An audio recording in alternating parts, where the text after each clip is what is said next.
국제부 송혜민 기자. 네, 인생의 끝은 죽음이 아닐까 생각이 되는데요. 중국에서는 죽은 이를 놓고 또 다른 시작을 선물하는 사람들로 넘쳐나고 있습니다. 중국의 이상한 거래 소개해드리겠습니다. 네, 얼마 전 중국 산시성에 사는 후 씨는 3년 전에 죽은 아들을 위해서 18만 위안, 그러니까 우리 돈으로 3,200만 원 정도의 거금을 썼습니다. 그런데 이웃들이 이 소식을 듣고서는 반응이 좀 독특했는데요. 좋은 걸 싸게 잘 샀네 라고 반응을 한 거였습니다. 후 씨가 산 것은 바로 죽은 아들의 배우자가 될 젊은 여성의 시신이었습니다. 네, 중국 일부 지역에서는 미혼 남성이 세상을 떠났을 때 사후 세계에서라도 이 배우자를 좀 찾아주자라는 의미의 명혼이 이 풍습처럼 이어져 오고 있는데요. 이는 혼이 나지 않은 남성의 영혼은 정말 이 외로움과 증오감 때문에 악령으로 변해서 가족들에게 불행을 끼친다고 믿기 때문입니다. 이 결혼하지 않은 여성의 시신은 정말 고가의 인기 일종의 상품처럼 거래가 되고 있는 상황입니다. 근데 이때 이 여성 시신의 나이나 또 시신 훼손의 정도나 그리고 뭐 집안이나 용모 이런 것들에 따라서 이제 거래 가격이 좀 달라지고 있거든요. 병으로 죽은 시신이 교통사고로 죽은 시신보다 훨씬 더 비싼 값에 팔리고 있습니다. 훼손이 안 됐으니까. 네네. 그리고 사망한 지 얼마 안 됐을 경우에는 시신 훼손 정도가 좀 낮기 때문에 훨씬 또 비싼 가격에 팔리기도 합니다. 따라서 젊고 아름답고 또 병사했고 여기에 집안까지 좋은 여성의 시신이라면 일종의 최고의 명품처럼 거래가 되고 있는 거죠. 끔찍하네요.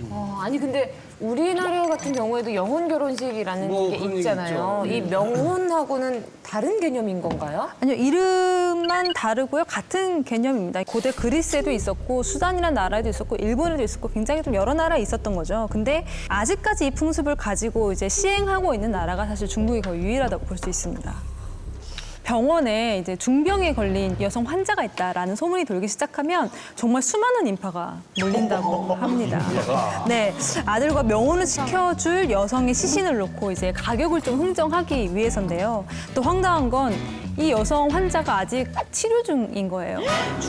네, 사망하지 않았는데 중병에 걸려 있으니까 죽을 거다라는 이제 일종의 기대 심리 때문에 이 사람들이 몰려드는 겁니다. 그러니까 사정이 이렇다 보니까 90년대 초에는 사실 이 여성의 시신이 한 90만 원 정도의 거래가 됐다고 해요. 그런데 거래가가 2010년에는 하나로 한 1,800만 원까지 올랐고요. 그리고 급기야 올해에는 90년대 비해서 3배 정도 비싸진 가격인 평균 3천만 원대 거래가 되고 있는 상황입니다. 이렇게 여성 시신의 가격이 워낙 비싸고 또 귀하다 보니까 이제는 시체 도굴꾼들까지 이 말썽을 부리고 있는데요. 중국의 한 지역에서는 3년간 27구의 여성 시신이 도난을 당했다는 보고가 됐는데 실제 알려진 내용은 사실 뭐 거의 빙산의 일각에 불과하다는 것이 현지 언론들의 평가입니다. 도굴하고 막 이런 상황이다 보니까 명혼을 시켜놓고도 안심할 수는 없는 상황이네요. 남녀 합장을 할 때 묘를 굉장히 깊숙하게 파는 겁니다. 그다음에 보통 그 위를 흙으로 이렇게 덮는데 지금은 이제 시멘트를 위에다가 발라버리는 거예요.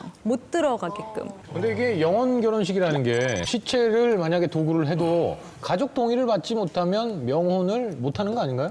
그렇죠. 남녀 고인의 가족 합의가 일반적인 명혼의 순서가 맞긴 합니다. 그런데 도굴꾼들은 이런 여성들의 시신을 일단 몰래 파내서 시신을 씻기고 사망 관련 서류가 있을 거 아니에요. 이런 것들을 전부 다 위조를 해서 이 시신을 굉장히 고가에 팔아 넘기는 거죠. 심지어 지난 2007년에는 한 도굴꾼 남성이 거래를 한 거죠. 내가 이제 명혼을 위해서 여성 시신을 구해다 주겠다 했는데 못 구한 거예요. 그래서 직접 6명의 여성을 살인하고 살해하고 이제 그 시신을 갖다 내다 팔았다가 적발된 사례도 있었습니다. 딸의 시신을 파는 이유가 사실 있습니다. 일단은 결혼하지 않은 여성이 사망을 할 경우에는 조상의 묘에 들어갈 수가 없어요. 그러니까 그냥 자신들의 논밭에 이렇게 방치를 해놓는 경우가 많은데 이 명혼을 시킨 경우에는 남편 묘하고 또 합장을 할 수가 있거든요. 동시에 좀 큰 돈을 벌어들일 수 있다는 것도 이 딸의 시신을 파는 이유 중에 하나로 꼽히고 있습니다. 정부에서 처벌은 어느 정도인지요? 그러니까 이런 시체 도굴뿐만 아니라 시체를 매매한다든지 시체 매매를 알선하는 행위 전체가 다 이 범죄에 해당하기 때문에 단속 대상이 됩니다. 근데 이를 어기면 이제 한국에서는 사체 오육죄라고 하는데요. 이런 법률이 이제 적용이 되면서 최고 유기징역 3년형에 처해지거든요. 근데 문제는 이게 중국이 약간 경제적인 형편이 좋아져서 돈을 이제 쓸 수 있는 사람들이 많아지면서 이러한 거래들이 더욱더 성행을 하고 있다는 겁니다. 우리는 연인 관계였다가 먼저 세상을 떠나면은 그 사람하고 영혼 결혼식을 이렇게 치른 경우가 뭐 있었잖아요, 그렇죠? 만약에 그런 입장에 처한다 그러면 뭐 그럴 용의가 있어요? 어때요? 사랑하는 사람과 먼저 떠나거나 제가 상대방이. 간 거예요? 아니면은 아니, 본인이 가면 상대방이 어떻게 갔지. 본인을 의지를 합니까? 사람이 아닌데. 메이제이 씨, 무식한 건 죄가 아니에요. 네. 너무 실책하지 다그치지 마세요. 않도록 예. 하겠습니다. 아니 그러면 윤정수 씨는 만약에 결혼을 했다. 저는 자식이 있다면 그럴 생각도 있습니다. 그럼 이미 결혼한 상태잖아요. 무슨 결혼하기 전에 결혼한 사람하고 왜 영혼 결혼식을 떠들자고. 김태희 씨 제가 화 안 나게 생겼습니까? 그래도 우리가 참아야 해요.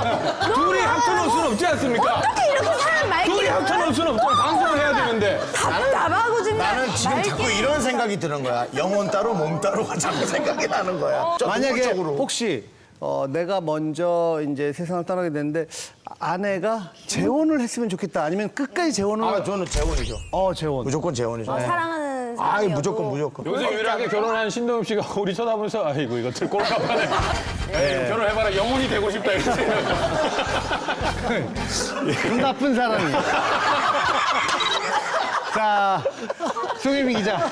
예, 마지막으로 정리해 주시죠. 네, 이 풍습이 생이 끝난 사람들에게는 어떻게 보면 또 다른 시작을 선물하는 거일 텐데요.